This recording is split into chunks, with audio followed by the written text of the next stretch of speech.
I'm showing, like I said, 2 video works in the Biennale. It's in a room, and one film shows after the other, so not simultaneously, but one after the consecutively. So the first film is called Kin, and it was made in 2021. It was one of the first films I ever made. It's 3 minutes, and it's about kinship and chosen family among queer people in Singapore, and it was made during the pandemic.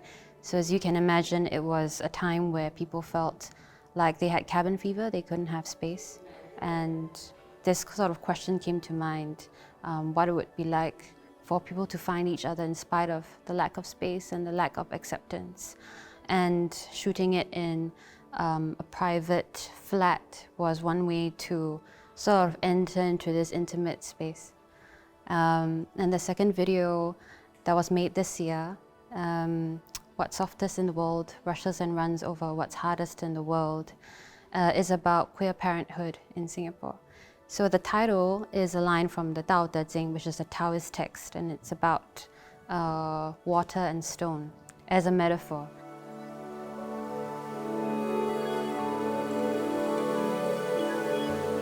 My approach should be to incorporate ideas of the natural world and Eastern philosophy to question what's natural and not natural. In Singapore, queer parents and their families are not legitimized.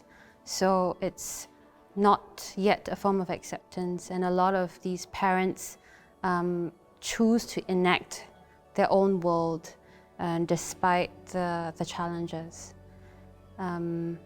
So I am very thankful to have had the trust of multiple queer parents and other members of the queer community, and we shot everything in a day, and it was a lot of coordination. But yeah, I really hope that this sort of focus on what is very subtle, what is everyday, and what is mundane can allow the stories to speak for themselves.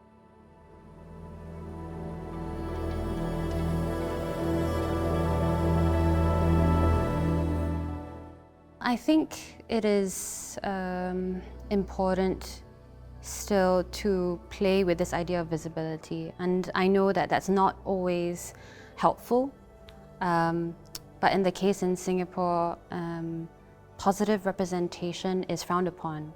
So if I can somehow play a role in offering society, I guess, an alternative to what is being viewed and perceived, then why not?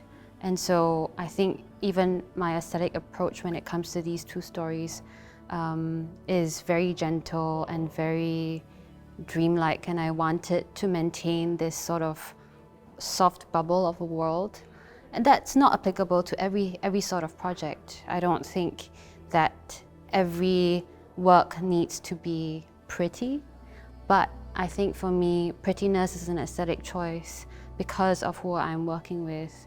And if that's not something that they can have in real world society, then why not have it in my film? Because my film can be a space for that.